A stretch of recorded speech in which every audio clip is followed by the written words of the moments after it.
Well, hello everybody. It's Bob N1 KPR, and we're back here to show you today the EAS-4.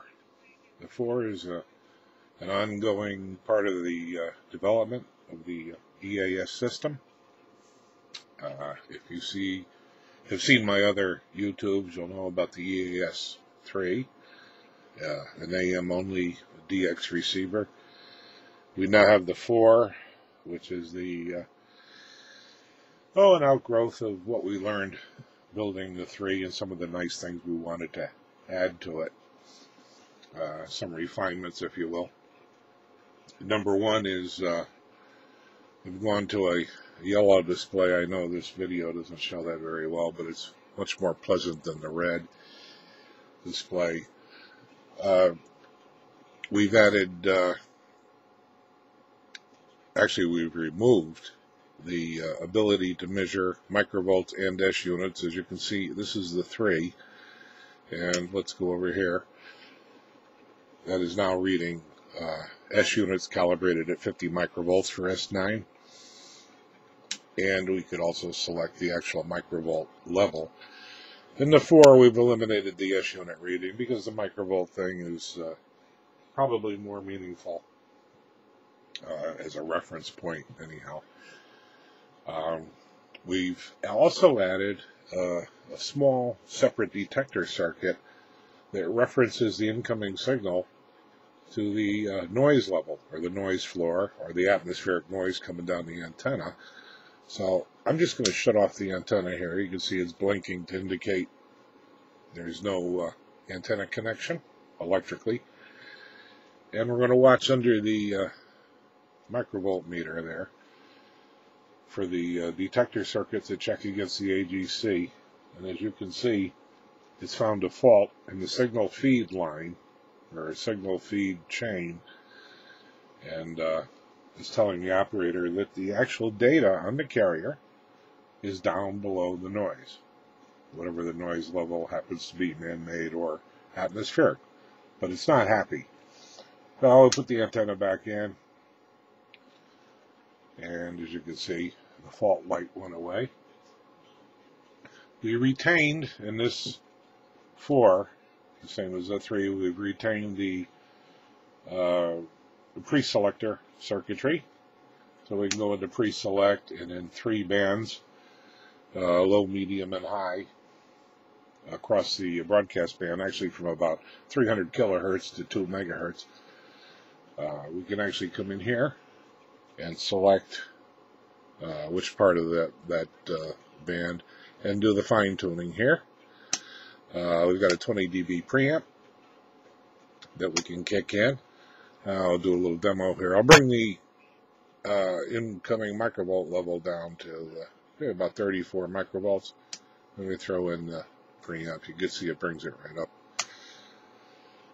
On locals, you don't want to do that because the preamp is just going to be fighting with the AGC circuits, and you're going to get what you get. And the whole idea of the AGC is to not overload the subsequent stages. So it's doing its job. We retained the carrier versus data information indicators. The red on the 3 and the red on the 4 indicates that there's a carrier coming in, but it's balanced and there's no data on it. Nothing swinging the carrier up and down.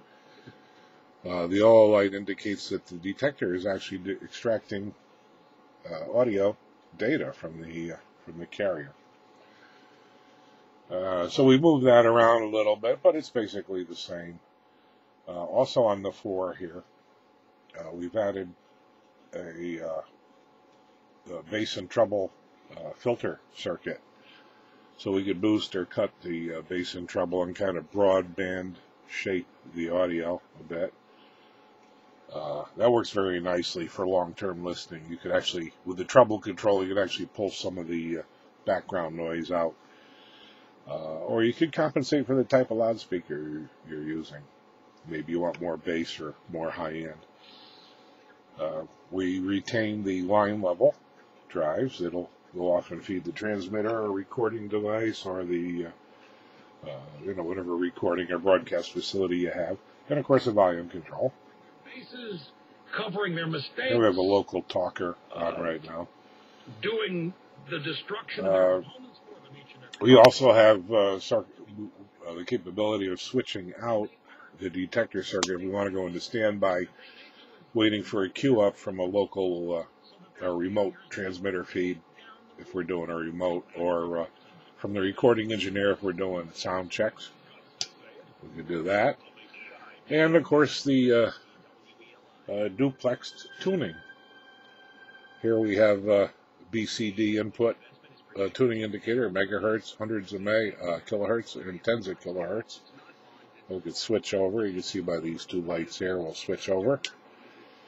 And now we have push-button decade switches. We could select the second station that we're monitoring for a reference or comparison, or, again, maybe a signal queue or something. In this case, we're in New York, and over here we're in New Haven. We could take them both out and just unlock the PLL. By the way, this is a DDS, it's direct digital synthesis, and it has a PLL locked oscillator, so there's no need for fine-tuning or anything. We also have internal-external speaker capability.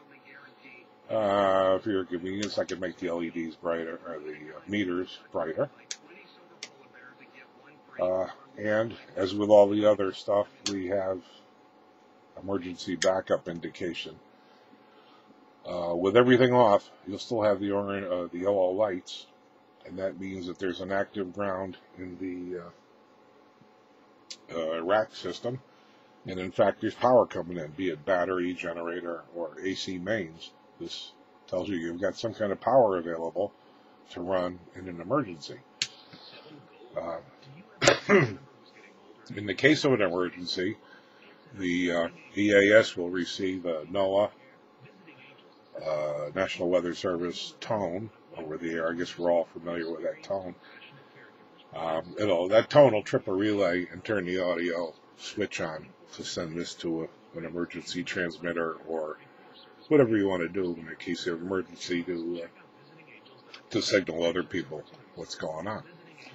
So that's basically it. We have down below here, we have let's see if I can go there, the EAS-1. It's all decade type binary coded switches, single rack unit. Here's the EAS-2, which is AM, FM, National Weather Service. The EAS-3, and the 4, which is a refinement of the 3. They're all working well, and I'm pretty happy with them. I think we've just about exhausted the options and modifications to this project.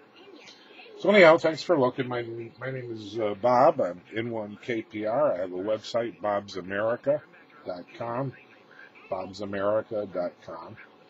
And I've got other radio videos up here on YouTube as well. And again, thanks for